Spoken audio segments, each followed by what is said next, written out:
오늘은 사순절 첫 번째 주일입니다. 제목을 사순절 광야의 기도라는 제목으로 하나님 말씀을 전하려고 합니다. 사순절 기간 동안 우리가 이 기도를 어떻게 조금 더 구체적으로 이 사순절 기간에 맞추어 묵상하며 기도할 것인지에 대해서 말씀을 좀 보며 집중하기 원합니다. 그래서 이 사순절의 기간이 특별히 기도하면서 더 큰 은혜를 경험하는 저 여러분 될 수 있기를 축복합니다. 이 사순절이라고 하면은 말 그대로 40일의 기간을 절기로 지키는 것입니다. 이 40일의 기간은 예수님의 부활을 기점으로 그 전 40일입니다. 그 40일 동안의 사순절을 지키는 것입니다. 성경에 나와 있는 절기는 아닙니다. 약 중세시대 11세기경부터 경건을 힘쓰기 위하여서 생겼던 전통이었고 이것이 교회의 귀한 전통으로 계속 이어져서 우리가 이 사순절을 보냅니다. 사순절을 보내면서 여러 가지 유익이 있습니다. 그런데 우리가 특별히 사순절에는 크게 5가지를 집중하면서 이 시간을 보냅니다. 그중 첫 번째는 이 사순절은 예수님의 순환을 묵상하는 시간입니다. 나를 위하여서 이 땅에 오셔서 고난받으신 예수님, 그것을 집중합니다. Passion of Christ. 예수님의 순환을 집중하고 묵상하며 그것에 더 깊은 은혜를 경험하는 시간이 사순절입니다. 그러니까 이 사순절을 그렇게 집중하다 보니까 또 두 번째 중요한 개념이 있는데 그것은 무엇이냐면 내가 이 시간 동안 더 깊은 회개로 나아가는 것입니다. 주님, 제가 죄인입니다. 그 고백을 드릴 수 있게 되죠. 왜냐하면 예수님이 나의 죄를 대신해서 고난을 당하셨기 때문에 고난을 주목하면 주목할수록 예수님의 십자가를 묵상하면 묵상할수록 당연히 내 죄를 보게 됩니다. 사순절은 예수님의 순환을 묵상하고 또한 예수님의 그 나를 향한 대속의 은혜 때문에 나의 죄를 바라보며 회개하는 시간을 우리가 보내게 됩니다. 그러면서 돌이키는 하나님 앞에 나의 죄를 토하는 시간을 보면서 내가 내 스스로를 겸비합니다. 그래서 많이들 이 사순절에 절제를 하죠. 금식을 하는 사람도 있고 더 절제된 시간을 보냅니다. 예전에 더 이 전통적인 교회들은 사순절에 웃지도 못하게 하는 교회도 있었다고 합니다. 예수님이 고난당한 거 묵상하고 있는데 웃겨? 이러면서 이제 막 분위기가 무거운 것이죠. 그럴 필요까지는 없지만 어쨌든 뭔가 절제하고 나를 겸비하고 다듬습니다. 이 목적은 하나입니다. 내가 다른 것을 다 끊으면서 하나님을 더 갈망하는 것을 경험하기 원하는 것입니다. 그러니까 끊는 게 목적이 아니에요. 안 하는 게 목적이 아니라 안 함으로써 내가 진짜 가져야 될 것, 하나님을 갈망하는 그런 것들을 사순절 통해서 보게 됩니다. 첫 번째는 예수님의 고난, 두 번째는 내가 돌이켜 회개하는 것, 세 번째는 절제하며 하나님을 갈망하는 것, 그리고 네 번째는 실제로 내가 하나님을 갈망하면서 하나님의 그 은혜를 닮아가며 나도 은혜를 실천하는 것입니다. 사순절 때는 오히려 내가 더 사랑과 은혜를 베풀고 실천하며 덕을 보여야 합니다. 금식하니까 배고프니까 말 걸지 마. 막 예민해지고 그런 기간이 아닙니다. 나 지금 절제하는 거 몰라? 막 이러면서 막 짜증내고 예민하고 그런 시간이 아니라 더 오히려 예수님께서 나에게 은혜를 베푸신 것처럼 나도 그걸 닮아가기 원합니다라고 사랑을 베푸는 거예요. 그게 네 번째 중요한 개념이죠, 사순절에서. 마지막 다섯 번째가 이 사순절이 끝나면 무슨 절기가 오죠? 부활절입니다. 우리 부활을 기다리며 소망하며 이 시간을 보내는 거예요. 고난이 끝이 아니고 고난 뒤에 영광의 부활을 우리에게 가져다 줄 것, 그것을 기대하며 이 사순절을 보내게 되죠. 제가 또 이 5가지의 개념을 주일 설교를 통해서 여러분께 계속 나누겠습니다. 여러분이 잘 이해하시고 정욕하시도록 제가 이렇게 여러 번 리마인드를 해드리겠습니다. 이 사순절의 기간 동안 그래서 우리가 좀 그 은혜들을 하나하나 곱씹으며 좀 주목하기 원합니다. 오늘은 그 첫 번째로 예수님이 광야에서 하신 기도, 광야에서 시험 받으시고 기도한 장면들을 보면서 말씀을 나누려고 합니다. 마태복음 4장은 예수님께서 세례 요한을 통하여서 세례 받으신 직후의 사건입니다. 아직 예수님께서 세상 속에서 자신을 드러내며 사역을 막 시작하실 때가 아닙니다. 드러나시긴 하시지만 여전히 중심적인 그 예루살렘에는 세례 요한의 사역이 중심적이었고, 예수님이 이제 그곳에 세례 요한과의 만남을 통해서 공적으로 드러나시기 시작한 때입니다. 그런데 그때 예수님이 첫 번째로 이 4장을 통해서 보여준 게 무엇이냐면 광야로 가셔서 기도하신 장면입니다. 우리 4장 1절과 2절 말씀을 같이 한번 읽어보겠습니다. 4장 1절과 2절 시작. 그때 예수께서 성령에게 이끌려 마귀에게 시험을 받으러 광야로 가사 40일을 밤낮으로 금식하신 후에 줄이신지라. 아멘. 예수님이 그때라고 하면은 요한의 세례를 받은 그때에 이제 광야로 가셨다라고 합니다. 그래서 광야에서 40일을 금식하십니다. 40일 금식. 예수님께서 40일을 금식하셔서 배가 고프셨다라는 것이 오늘 우리가 읽은 본문 말씀의 상황입니다. 그리고 그때 그 배가 고프신 밤낮으로 40일을 금식하시며 기도하신 그때에 마귀가 나타나서 이제 예수님을 시험하시죠. 우리가 너무나 잘 아는 세 가지 시험을 하게 됩니다. 세 가지 시험. 네가 하나님의 아들이거든 돌들이 변하여 떡이 되게 하라. 내가 하나님의 아들이거든 높은 곳에서 뛰어내려 너의 능력을 보여라. 그리고 내가 마지막 세 번째 유혹은 내게 경배하라. 천하 만국 영광을 너에게 주겠다라는 유혹을 하게 됩니다. 먹을 것에 대한 유혹, 그리고 어떤 기적과 능력을 나타내 보라라는 유혹, 그리고 모든 영광, 천하 만국 영광에 대한 유혹을 하게 되죠. 전적인 모든 종류의 가장 본질적인 유혹을 같이 하고 있음을 보게 됩니다. 우리가 이 광야의 기도, 예수님께서 광야로 이끌려서 하신 기도를 통해서 이 사순절 기간 동안 우리가 기도라는 주제로 좀 이 사순절을 보내게 될 때 무엇을 좀 주목해야 되는지를 이 예수님과 예수님을 시험하는 마귀 그 대화를 통해서 우리가 좀 중요한 몇 가지를 보게 됩니다. 첫 번째는 무엇이냐면 기도라는 것을 통해서 우리가 우리의 정체성을 확인하는 시간임을 보여줍니다. 우리의 정체성, identification. 우리가 누구인지를 기도를 통해서 경험하게 됩니다. 여러분 3절 말씀을 보십시오. 시험하는 자라고 표현되어 있는 마귀가 시험을 하는데 뭐라고 하냐면 내가 만일 하나님의 아들이거든 이라고 표현합니다. 내가 만일 하나님의 아들이거든. 6절 말씀도 한번 보십시오. 6절의 두 번째 시험 때도 똑같은 패턴이 나오게 됩니다. 이르되 내가 만일 하나님의 아들이거든 뛰어내리라. 마귀는 예수님이 하나님이신 것을 알까요, 모를까요? 압니다. 예수님도 스스로가 하나님이신 하나님의 아들이심을 압니다. 서로 압니다. 그런데 지금 내가 하나님의 아들이거든 이라고 합니다. 그러면 하나님의 아들이 아니라고 속이려고 이 말을 한 것일까요? 그건 아닙니다. 그렇게 된다고 하나님의 아들이 아닌 것은 아니니 그런 목적은 아닙니다. 마귀는 오히려 지금 이렇게 시험하는 것입니다. 네가 하나님의 아들인 거 증명해봐. 증명을 요구하는 것입니다. 배가 고프잖아. 그럼 돌들로 떡을 만들어서 하나님의 아들인 것을 증명해봐.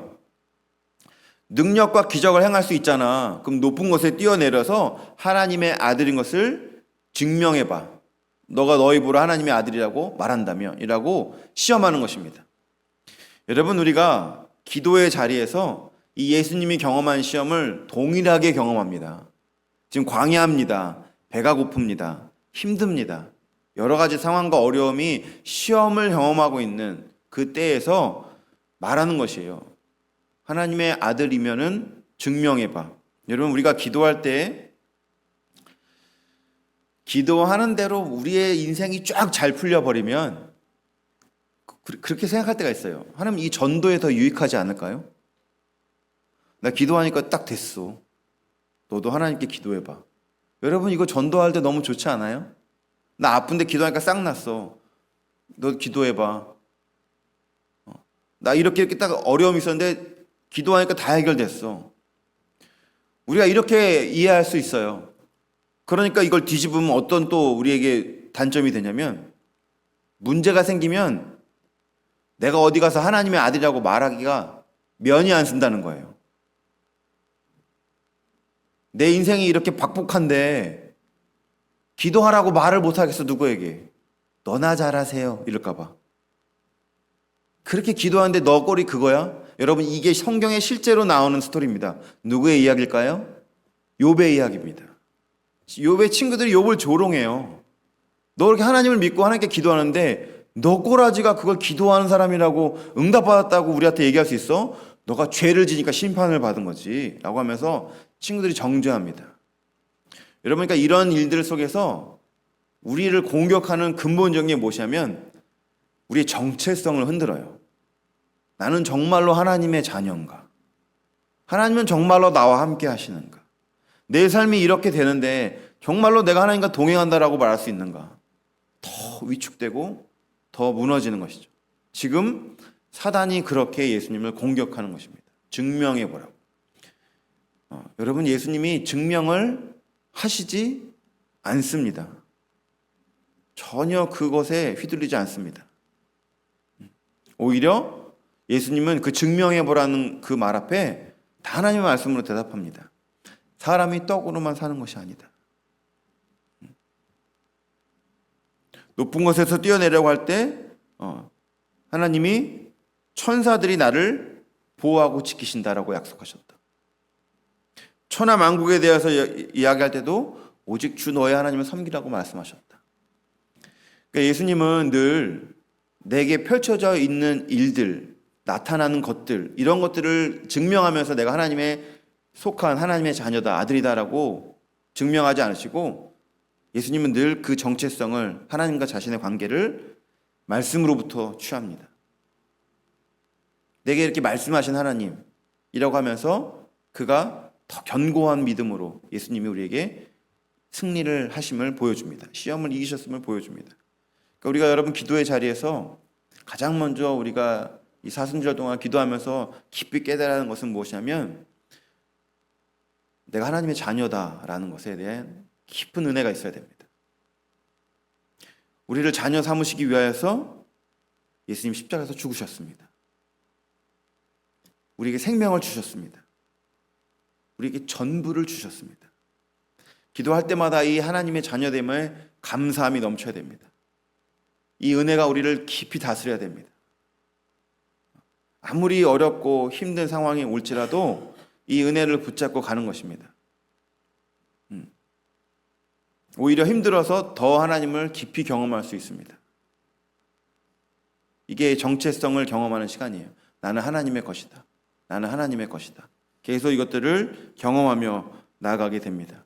사랑하는 성도 여러분, 사순절의 기간 동안 예수님의 십자가 은혜, 여러분 날마다 좀 기도하시면서 묵상하시면서 하나님이 나를 얼마나 사랑하시는지를 깊이 깨달으며 감격하고 감사하며 나가는 저 여러분 될 수 있기를 예수님의 이름으로 축복합니다. 아무리 사단이 여러분들에게 속삭이고 세상이 여러분들에게 증명해 보라고 말할 때에도 여러분 그런 것들을 증명하려고 애쓰지 마십시오. 하나님 우리를 향한 사랑을 이미 십자가에서 확증하셨습니다.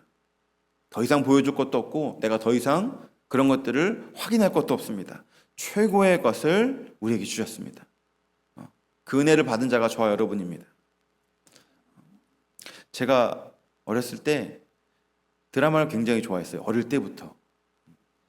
드라마를 보면서 그때 어렸을 때 초등학생 때 드라마에 어떤 내용이 많이 나왔냐면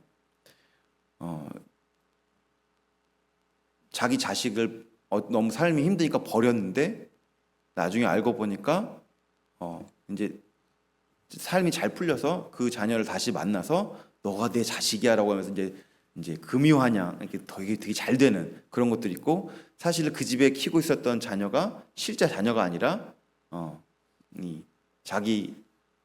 그냥 자기 배로 난 자녀가 아니라는 것도 나중에 알게 되고 너가 내 친자야 뭐 이런 스토리 드라마 되게 많았어요. 제가 그 드라마 보면서 너무 너무 진지하게 생각해서 어떤 상상을 많이 했냐면 부모님에게 나 주워 왔지? 나 친자 아니지? 이런 질문들 많이 했었어요. 너무 이 드라마에 빙의해갖고 내가 혹시 그러잖아요. 근데 어느 날 저희 어머니가 너무 웃으면서 사진 하나 갖고 오셨어요. 네 아빠 고등학교 사진이야. 딱 저를 주신 거예요. 흑백 사진 속에 제 얼굴이 있는 거예요. 그래서 이거 난데? 그러니까 여전히 다리 밑에서 지워왔다고 생각하냐? 이러면서 제가 딱 그걸 보니까 이거 그러면 아빠는 친부고 엄마가 아닌가? 여러분, 하나님이 십자가에서 저와 여러분을 자녀 삼기 위하여서 손에 못자국, 몸에 뚫린 창자국 그대로 남겨두셨습니다. 그 흔적들을 그대로 남겨두셨어요. 너는 내 것이다. 너는 내 것이다. 늘 이렇게 말씀하십니다. 우리가 이 진리를 붙잡고 있을 때 우리의 정체성이 흔들리지 않습니다. 하나님은 우리를 위하여 기꺼이 생명을 내어주시는 사랑의 하나님이십니다. 늘 이 정체성이 우리를 붙드는, 하나님과 우리의 관계를 더 깊이 만드는 그 십자가의 은혜로 이것을 경험하는 그 은혜가 우리에게 필요합니다. 사순절은 그 기간을 우리가 기도하면서 더 깊이 뿌리 내리는 시간입니다. 그러니까 하나님의 자녀입니다. 그게 우리 정체성이에요. 기도할 때 의심하지 마십시오. 어려움이 있을 수 있으나 하나님이 우리의 아버지 되십니다. 계속 그걸 보는 것입니다. 자, 두 번째입니다. 기도를 통해서, 광야의 기도를 통해서 우리가 보게 되는 내용은 사실은 이 기도, 광야의 기도를 하나님이 이끄셨음을 성경이 보여줍니다. 여러분 1절 말씀 다시 보십시오. 1절 말씀.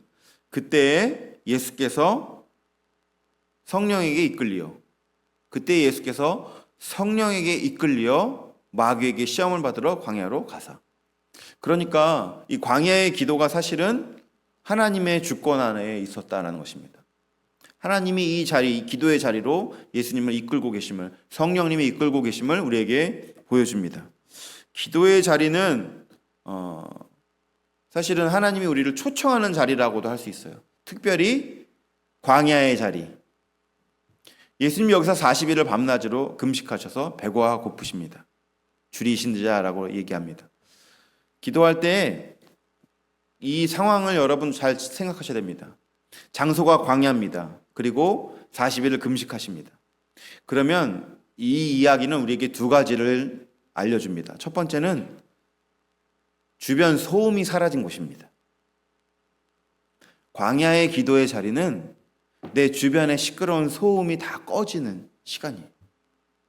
바쁘고 열정적으로 살아가는 시간이 아니라 그냥 덩그러니 나 혼자 있는 시간. 모든 것이 차단되어 있는 것 같은 시간. 그게 광야의 자리예요. 또 한 가지는 40일을 밤낮으로 금식해 줄이신지라, 그러니까 내가 먹을 것이 필요한 시기입니다. 먹을 것이 없어요, 그곳에. 먹을 것이 있는데 안 먹는 게 아니라 먹을 것이 없는 곳이라는 뜻입니다. 그 말은 이곳은 철저하게 이 기도의 자리는 오직 하나님만을 집중하는 자리다라는 것입니다. 오직 하나님만을 바라보는 자리예요. 여러분, 이 사순절을 보내면서 우리가 아까도 제가 말씀드렸죠. 뭐 절제한다, 뭐 금식을 하든 뭘 끊든 뭘 내려놓든 이 모든 것들은 다 어떻게 보면 광야처럼 소음을 끄는 시간이에요. 내 주변의 소리들, 다 이런 것들을 내려놓는 시간. 목적이 뭡니까? 하나님께 집중하는 겁니다. 더 예민하게 집중하는 거예요. 여러분, 이것은 그러니까 우리가 한가하게 다른 것들을 다 안 하고 집중하자라는 게 아닙니다. 그건 그냥 나타난 현상이에요. 바쁜 와중에서도 내 안테나가 정확하게 하나님만을 집중할 수 있습니다. 저는 이것을 설교 준비하면서 내 인생에서 가장 광야의 기도가 실질적으로 일어났던 때가 언젠가라고 하면은 저는 딱 생각나는 게 언제냐면 제가 뚜리잡을 할 때였어요. 월, 화, 수 A 식당, 목, 금, 토 B 식당, 매 새벽 예배와 수요 저녁 예배, 토요일 예배, 주일 예배, 주일 오후 청년 예배, 주일 저녁 청년들 집에서 초청해서 친교. 이것을 1년 반 동안 했어요. 굉장히 몸이 부서지는 듯한 스케줄이 지금 생각해보면. 근데 그때 뭐 젊었을 때이기도 하고 30대 중반이니까 그리고 이상하게 그때를 생각해 보면 제가 그때 굉장히 이 영이 생생하게 살아 있었을 때였어요. 하나님을 붙들지 않고서는 살 수 없을 그런 타이트함이 있어서 제가 더 기도 열심히 하고 더 하나님을 묵상하고 막 안간힘을 썼던 것 같아요. 그냥 테이블에 앉아서 설교 준비하다가 그렇게 딱 떠밀리니까 일하면서 계속 기도하면서 설교 준비를 하고 사역 준비를 하고 또 하나님을 묵상하고 나는 목사인데 라고 생각하면서 더 내 정체성을 붙들고 막 그런 시간을 보냈던 것 같아요. 그때가 저희 아내는 넷째를 임신했을 때입니다. 그리고 나서 넷째가 중간에 태어났어요. 그러니까 아내는 아내대로 애 셋과 젖먹이를 먹이면서 라이드를 하면서 저는 또 일을 하고 막 정말 1분 1초도 아까운 시간. 제가 같이 못 있으니까 아내는 밖에 나가서 화장실을 가면 안 되니까 모든 것들을 또 집에서 다 해결하고 나가야 될 거면 철저하게 계산해서 나가고 막 저는 저대로 아내는 아내대로 굉장히 저희가 타이트한 시간을 보냈는데 저도 영적으로 굉장히 그 시간이 기도를 깊이 하는 시간이었고 아내에게도 미국 생활에서 언제가 제일 행복했어라고 물어보면 아쉽게도 유진이 아니라 그때라고 얘기해요. 그래서 그때 내가 거의 집에 막 밥만 먹고 일하러 나가고 계속 막 그렇게 밖에 돌아다니는데 왜 그때가 제일 행복했어? 만날 때마다 제가 너무 스윗하게 얘기했대요. 얼굴을 마주할 때마다 오늘도 나 없어 너무 힘들었지. 오늘도 너무 고생했다. 내가 또 많이 못 도와줘서 미안해. 막 이러면서 우리가 목회자로서 살아가는데 하나님이 우리를 반드시 이 통로 끝에서 하나님의 뜻을 보여주실 거야. 막 격려와 위로와 축복과 사랑의 고백을 지금 잘 안 하거든요. 그때 막 쏟아낸 거예요. 1년 반 그 시간 동안. 그러니까 이 기도의 자리로 이끄신 하나님. 그러니까 제가 그렇게 한 게 아니라 하나님이 저를 그렇게 이끄셨구나라는 것들을 돌이켜보면 보는 것이죠. 하나님이 여러분 예수님을 광야의 자리로 이끄시고 또 저와 여러분을 그렇게 기도의 자리로 이끄셔서 오직 하나님만을 붙들도록 우리를 만들어 가십니다. 그 시간이 있었던 거예요. 그 시기가 예수님에게도 있었고 저 여러분에게도 초청하는 것입니다. 그러한 시기로. 물론 힘들고 다시 그렇게 하고 싶지 않고 그렇지만 정말로 꿀맛 같고 단맛이 나는 것은 하나님을 깊이 경험하는 것입니다. 우리가 지금도 그것을 사모해야 합니다. 하나님으로 내 삶이 더 충만해지는 것. 하나님으로 내 삶이 가득해지는 것. 제가 어렸을 때 저희 집이 가장 힘들었을 때는 제일 넓은 집에 살 때였어요. 제가 초등학교 5학년, 6학년 때. 동네에서 제일 큰 아파트가 저희 집이었어요. 제일 저희 집에 기도 소리가 가득 찰 때였어요. 제일 힘들 때. 저는 뭐 어리니까 힘들진 않지만 거의 매일이 집안에 곡소리가 나는 때였어요. 저희 어머니가 혼자 방 안에서 막 장사 지내는 사람처럼 막 꺼이꺼이 울면서 막 기도하면서 찬양하면서 막 그런 시간을 보냈어요. 돌이켜보면은 그 일을 통하여서 더 기도하면서 그 어려운 시간들을 이기셨던 것 같고 그 시간의 은혜의 DNA가 저도 간접적으로 경험했던 시간, 머릿속에 각인됐던 시간이었던 것 같아요. 어머니가 늘 저를 부르시면서 같이 기도하고 같이 찬양하고 같이 예배하자고. 어릴 때 전 뭔지도 모르니까 우리 어머니는 왜 이렇게 세상 모든 짐을 지고 십자가를 지고 하시는 이 어려움 속에 그런 어려움을 겪으시는가 그런 시간이 있었는데 우리가 인생이 잘 풀려도 얼마든지 하나님께서 우리를 그 영적인 기도의 자리로 이끌어 가심을 보는 것입니다. 힘든 것이 기도의 자리로 못 갈 이유가 되지 않고 넉넉하니까 전 간절하지 않아요? 그러지 않다라는 것이에요. 얼마든지 기도의 자리로 하나님 우리를 붙드시고 부르시고 그 광야에서 예수님이 기도하듯이 우리도 기도하면서 오직 하나님만 의지하고 의존하는 우리의 마음을 만들어 가십니다. 사랑하는 성도 여러분, 이 사순절의 시간 광야의 기도 예수님이 그렇게 하나님만을 의지하며 나아가신 것처럼 여러분 이 시간을 특별한 기도의 은혜를 경험한 시간이 될 수 있기를 바랍니다. 하나님께서 여러분에게 기도를 통하여서 오직 하나님만을 사모하는 마음을 부어주시기를 예수님의 이름으로 축복합니다. 우리가 그래서 기도는 우리의 정체성을 다시 한번 다지고 확립하고 확신하는 그런 시간을 보내는 것이고, 또 한 가지 이 기도는 우리가 하나님께서 나를 기도의 자리로 이끌어 주셔서 오직 하나님만을 의지하는 사람으로 만들어 가시는 그런 시간임을 보게 됩니다. 자, 마지막으로 오늘 말씀 속에서 또 한 가지 보게 되는 것은 이 광야의 기도는 우리가 이 광야가 또 다른 다음 스텝으로 나가는 하나님께서 준비하신 은혜의 시간임을 보여줍니다. 예수님께서 이 광야의 시간에서 이겼던 냈던 방법들을 보면 다 똑같은 패턴입니다.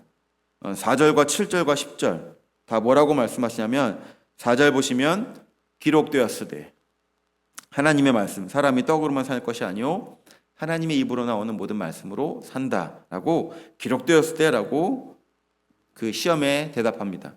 7절 말씀 보시면 예수께서 이르시되 또 기록되었을 때, 여전히 대답은 또 하나님의 말씀을 선포하는 것으로 이 시험을 말씀을 이깁니다. 주 너의 하나님을 시험하지 말라라고 합니다. 그리고 세 번째에도 사탄이 또 이렇게 시험을 하니까 예수님께서 10절에 뭐라고 말씀하시냐면, 사탄아 물러가라 기록되었으되, 성경 말씀을 가지고 다만 하나님께 경배하고 그를 섬기라라고 이기십니다. 그리고 나서 11절 보시면 이에 마귀는 떠나고 천사들이 나와 수종 듣니라 라고 합니다. 우리가 이것을 보면 이제 광야가 이제 끝나고 예수님의 사역이 시작되었음을 보게 되는데, 이것을 더 정확하게 표현하면 광야가 끝난다기보다 광야를 통과했다라고 보는 게 더 맞습니다. 성령이 의도적으로 광야로 이끄셨고, 이 일을 통하여서 예수님은 말씀으로 이기시고, 이제 4장 12절부터 이 다음 절부터 예수님의 사역이 활발하게 시작됩니다. 그러니까 광야를 통과한 것입니다. 말씀으로 통과하셨다는 것을 우리가 좀 주목하고 싶습니다. 여러분, 우리가 기도할 때 하나님의 말씀을 읽고 기도해야 합니다. 그게 유익이 있습니다. 사순절 말씀 묵상집을 읽잖아요. 여러분, 그것을 하나 읽고 기도할 때 기도가 더 포커스가 돼서 예수님이 기록되었을 때라고 말씀한 것처럼 우리가 더 온전한 기도를 드릴 수가 있습니다. 그러니까 이 기도는, 이 광야는 예수님께서 하나님의 말씀으로 새롭게 일어서고 이겨내셨다는 것을 우리에게 보여준 샘플입니다. 언제나 우리가 기도로서 다시 한번 삶을 이기게 하시는 것은 그냥 주문 외우듯이 기도하는 게 아니라 말씀을 붙들고 기도하는 것입니다. 그래서 말씀과 기도는 동전의 앞뒤, 신앙의 전부입니다. 여러분, 어느 교회를 가든 어떤 믿음의 공동체를 가든 이 두 가지 외에는 강조할 것이 없다는 것을 보게 될 것입니다. 말씀 보고 기도하고, 기도하고 말씀 보고, 이게 우리의 전부입니다. 그런 다음에 사역의 열매가 우리에게 펼쳐지는 것입니다. 제일 중요해요. 그러니까 예수님이 그것을 우리에게 보여주신 것이에요. 광야를 말씀으로 기도하며 통과하셨습니다. 여러분, 그래서 우리가 이 사순절 기간 동안 우리도 광야를 통과해야 합니다. 우리도 우리 삶 가운데 광야가 나타나면 그 광야를 통과해야 되고, 그 통과한 이후에 또 다른 광야가 나타나면 그것을 통과해야 합니다. 그 모든 통과의 순간에 우리는 그냥 막연히 있어서 통과하는 게 아니라 우리가 그 자리에서 말씀으로 기도하는 것을 배워나가야 합니다. 그렇게 광야를 통과하는 거예요. 그냥 가만히 시간을 흘러도록 내버려둬서 그 시간이 통과되는 것이 아닙니다. 그냥 정해진 때가 되면 드디어 훈련이 끝났구나, 그렇지 않아요. 만약에 그렇게 훈련이 끝나면 여러분, 훈련은 내가 통과하지 못하면 똑같은 원리로 다른 모습으로 내게 또 나타납니다. 여러분, 어떤 사람과 관계적으로 내가 자라나지 못하잖아요. 훈련을 하나님께서 어떤 사람을 우리에게 붙여주셔서 내가 통과해야 되는데 자라나지 못하잖아요. 그러면 그 사람이 이제 끝나면 그 사람이 이제 떠나면 훈련이 끝난 것 같지만 비슷한 모습으로 다른 사람이 나타납니다. 그래서 내가 또 훈련받아요. 끝나지 않아요. 통과해야 합니다. 그리고 이 통과는 내가 말씀으로 기도하면서 자라나는 거예요. 그게 우리의 훈련입니다. 예수님이 그것을 그렇게 통과하신 것입니다. 통과할 때까지 이 훈련은 끝나지 않습니다. 하나님은 우리가 이것을 광야를 통과하게 원하시고 통과하여서 하나님의 뜻을 이제 이루어가는 우리의 삶을 펼치시기를 원하시기 때문입니다. 계속 이 일들을 하나님께서 이루실 거예요. 그래서 우리에게 필요한 것이 바로 이것입니다. 기록되었을 때 하나님 말씀을 알아야 됩니다. 그리고 그 말씀을 붙들고 믿음으로 기도해야 됩니다. 하나님이 이렇게 말씀하셨기 때문에 저는 하나님을 뜻이 말씀대로 이루어질 것을 신뢰합니다 라고 기도하는 것입니다. 계속 이 훈련을 하셔야 돼요. 계속 이 훈련을 할 때 우리가 예수님이 광야를 통과하고 공생의 사역을 시작하신 것처럼 하나님이 우리의 삶 가운데 놀라운 일들을 보여주실 것입니다. 어떤 일들이 일어나는지를 나와 나의 가정과 나의 삶 저변에 어떠한 하나님의 열매들을 나타낼 것인지를 우리에게 보여주신다는 것입니다. 그래서 기도가 우리의 말씀의 능력으로 이기는 시간으로 보내게 되는 것입니다. 사랑하는 성도 여러분, 사순절 우리가 광야의 기도, 예수님의 기도를 다시 한번 묵상하시면서 기도할 때마다 우리의 정체성을 다시 한번 확립하는 저와 여러분 될 수 있기 바랍니다. 기도할 때마다 나를 기도의 자리로 인도하시는 하나님의 은혜를 경험하여 그곳에서 하나님만을 갈망하시는 저와 여러분 될 수 있기를 바랍니다. 기도의 자리에서 나를 광야의 시간을 통과하시도록 이끄신 하나님이심을 다시 한번 기억하며 그 시간을 주의 말씀을 더 붙들고 그 말씀으로 기도하며 나아가는 이 훈련을 잘 마치고 통과하는 저와 여러분 될 수 있기를 예수님의 이름으로 축복합니다.